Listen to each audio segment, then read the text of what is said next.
Perhatian besar Hotman Paris Hutapea sarjana hukum pada artis memang bukan hanya pada Meriam Bellina seorang. Boleh dibilang, dalam 10 tahun terakhir, Hotman Paris salah satu dari hanya sedikit pengacara yang selalu terlibat menjadi pengacara artis-artis papan atas dalam berbagai perkara. Sebut saja misalnya, kasus Manohara dan Sofia Lacuba, Cut Tari, Tommy Kurniawan, Inul Daratista, Tamara Bleszinski, Ajima Said, Reza Artamevia, Lydia Pratiwi.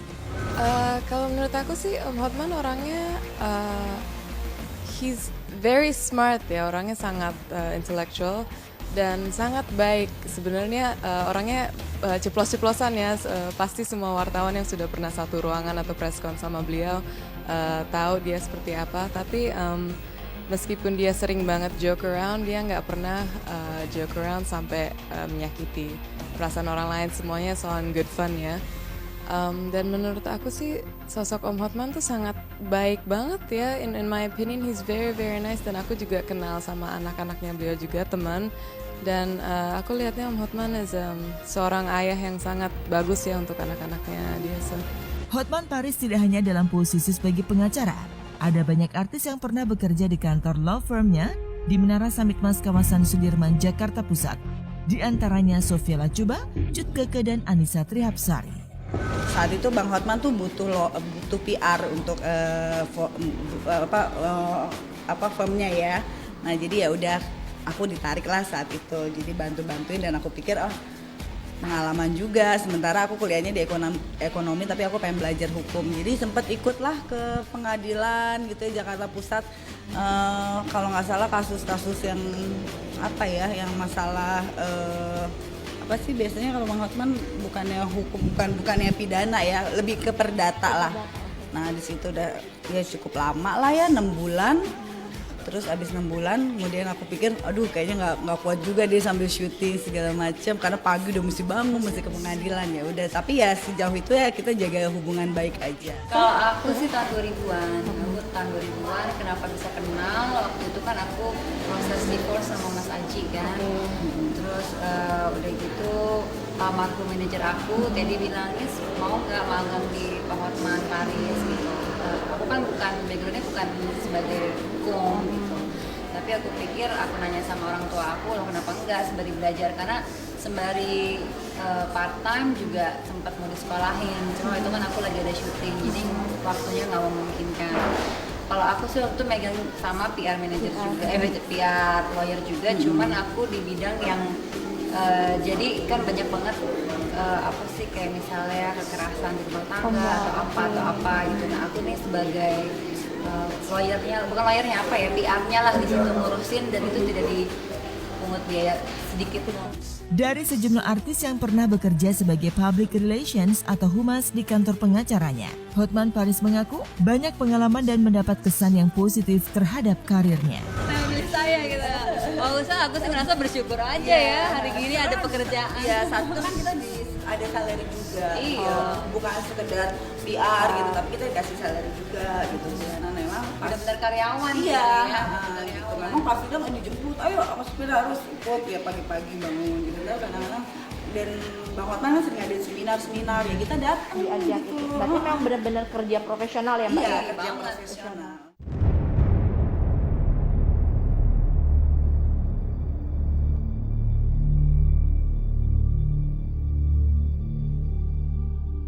Hotman bahkan turut menjadi donatur untuk membantu artis-artis yang memerlukan dukungan keuangan, seperti yang pernah ia lakukan saat mendiang artis Sukma Ayu terbaring koma di Rumah Sakit Medistra Jakarta Selatan.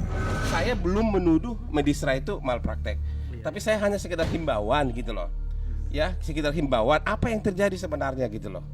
Kok dari operasi di tangan kok bisa tiba-tiba pecah pembuluh darah gitu loh. Apakah waktu itu diadakan pengecekan secara dini mengenai pendarahan tersebut? Atau apakah itu kan jam hari Jumat subuh? Itu hari libur lagi, libur nasional. Dan kita tahu hari libur nasional hampir semua dokter senior itu libur. Yang ada itu dokter jaga, biasanya begitu. Apa yang terjadi malam itu gitu loh. Jadi tujuan saya Sukma itu hanya kepedulian. Yang pasti sih Bang Hotman itu orangnya senang ngebantu gitu. Kayak misalnya kan mungkin dicapnya wah Pak Hotman kalau misalnya sama artis gratis gitu. Tapi kalau aku sih lihat positifnya aja gitu. Kenapa sih mesti melihat tentang artis itu gratis? Enggak juga gitu, karena aku pernah ngalamin pribadi gitu beberapa kasus yang bukan artis dan ditolong juga gitu sama beliau gitu. Apa ya, dari berpakaiannya sangat extravagant, tapi kan kita nggak bisa melihat orang dari pakaiannya mereka atau dari penampilannya mereka gitu. Jadi memang sih kalau penampilan dia extravagant bukan berarti orangnya sombong atau gimana, malah kebalikannya, beliau sangat humble dan very willing to help gitu, sangat membantu banyak sekali.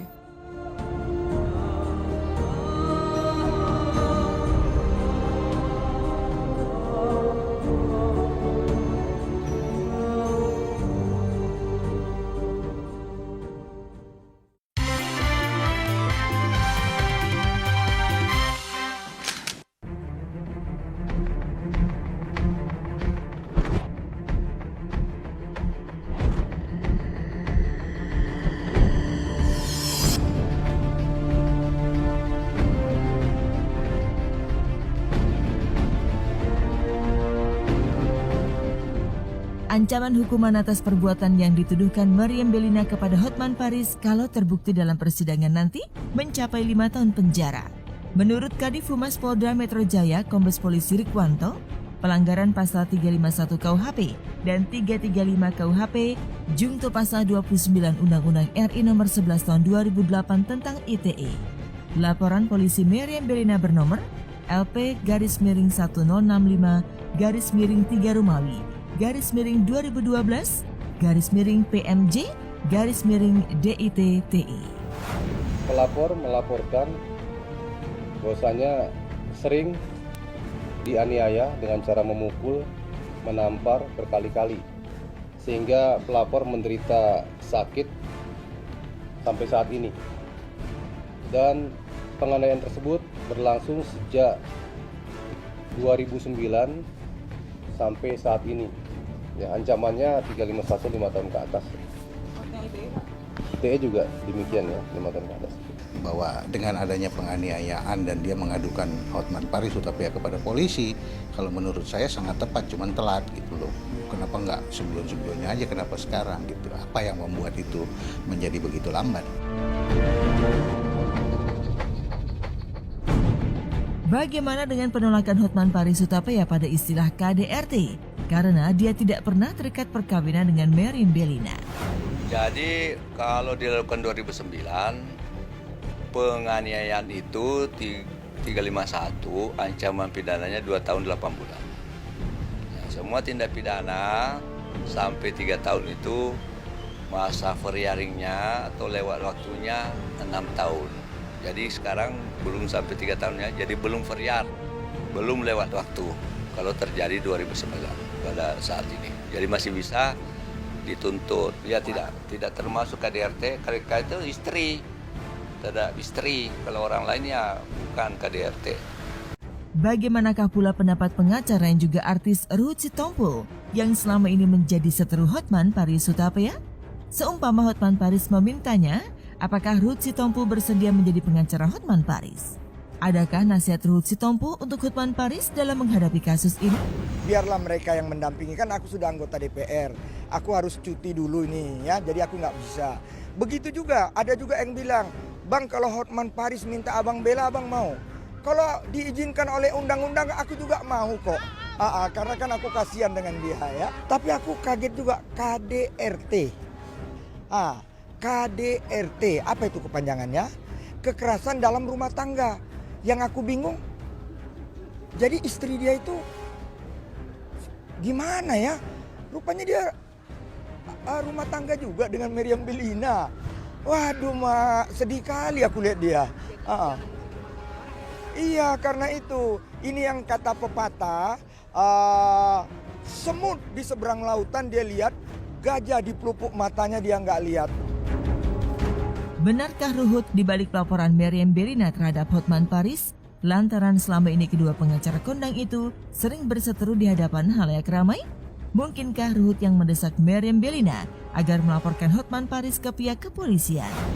Jadi aku sedih juga, banyak yang katakan Jangan-jangan ini semua si Poltak di belakang Meriam Bellina. Wah keren banget dong aku. Ya, jujur aku katakan, aku sama dengan Hotman Paris, ngefans sama Meriam Bellina. Tapi karena dia yang lebih hebat, kan tangannya kan banyak rantai kapal, batu aki, ya pasti aku kalah. Ya, manalah mungkin aku mau bisa menyuruh Meriam Bellina melakukan itu. Tapi ya mungkin ini aku bangga lihat wanita. Ingat, wanita tidak boleh kita kasari. Sorga di telapak kaki ibu. Mungkin Meriam Bellina melihat saya sering dihina-hina. Meriam Bellina mungkin mengatakan begini, ih nggak tahu diri banget tuh manusia. Ruhut itu kan hatinya selembut salju, kok dia gituin.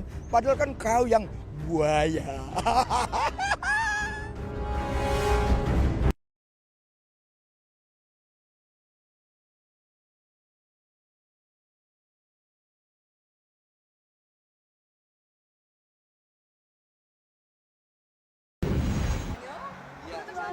Berdua sama saya dong. Itu sama Bang Hotman, pulang sama Bang Hotman. Aku bawa mobil sendiri loh, ada sopir aku di depan, masa aku sama Bang Hotman sih? Ya bener aja.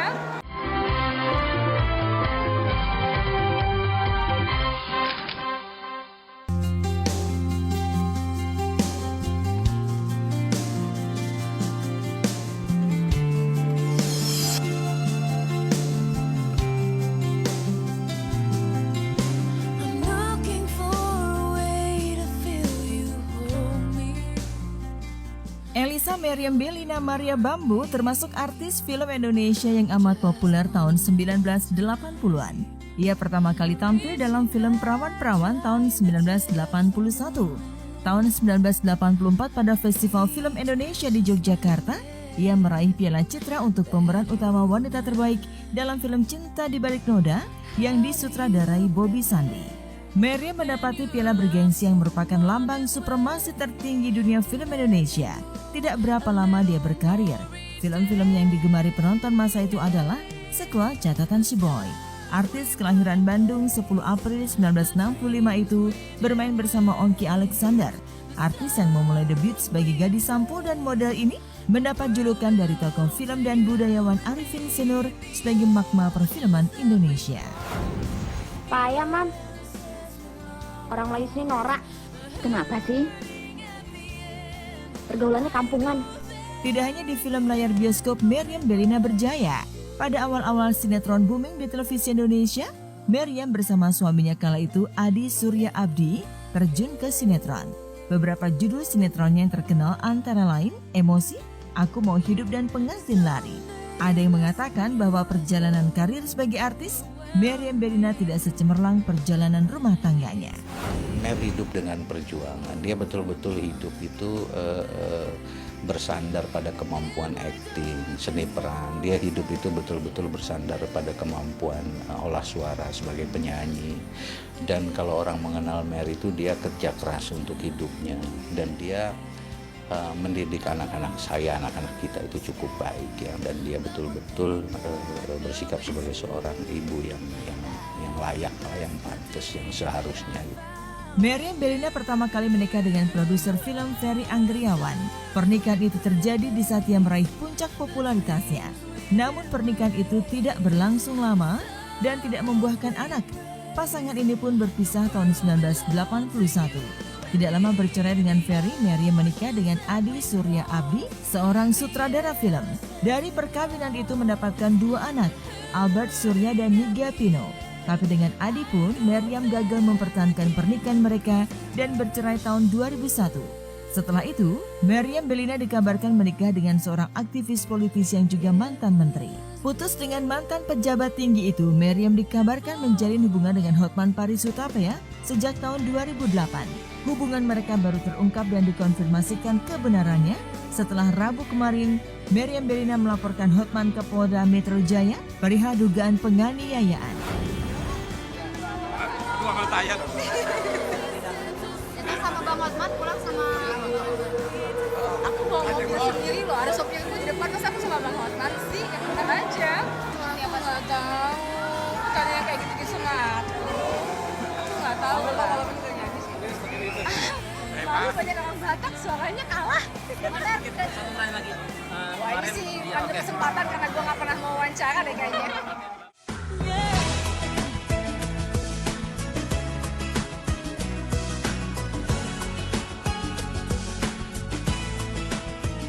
Artis cantik Karissa Putri pada tanggal 31 Maret nanti akan melangsungkan pernikahan bersama Nafis, pria yang sudah beberapa tahun ini dipacarinya. Menjelang proses sakral tersebut, wanita kelahiran Frankfurt, Jerman ini kemarin siang menggelar acara siraman dan pengajian. Namun sayang, proses yang dilaksanakan di kediamannya di daerah Jeruk Purut, Jakarta Selatan itu berlangsung secara tertutup. Tamu yang hadir pun hanya sebatas keluarga inti dan kerabat dekat saja. Hanya ketika orang tua Karissa melakukan pemasangan black KTP, wartawan diizinkan untuk mengambil momen-momen tersebut.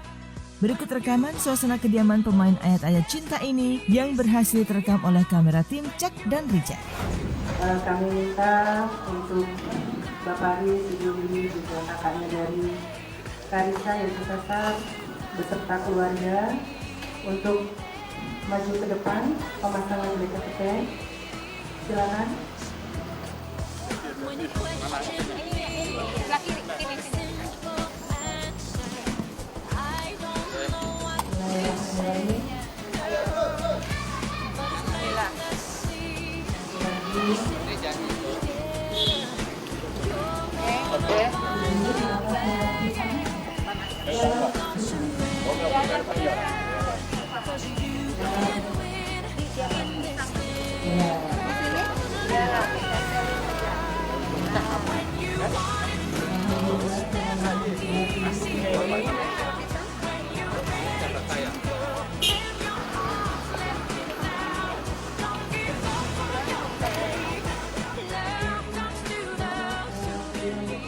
Ya sebenarnya hari ini adalah acara siraman dan pengajian gitu. Jadi memang sebenarnya acara internal keluarga. Jadi memang sangat tertutup dan hanya untuk keluarga. Ya memang nggak ada adatnya ya, tapi ini hanya tradisi keluarga aja. Tidak memakai adat istiadat apa-apa. Karissa masih sangat tertutup soal pernikahannya. Bahkan sosok calon suaminya yang bernama Nafis pun masih belum mau ia publikasikan. Nggak ada yang tertutup sih sebenarnya. Persiapannya didoain aja, semoga semua berjalan lancar ya. Dan insya Allah udah mendekati harinya nih, jadi mohon doanya aja semua dari teman-teman. Gitu aja ya. Pokoknya hari ini saya mau mengucapkan terima kasih sama teman-teman semua yang udah datang. Dan mohon doanya semoga semuanya berjalan lancar. Gitu aja ya.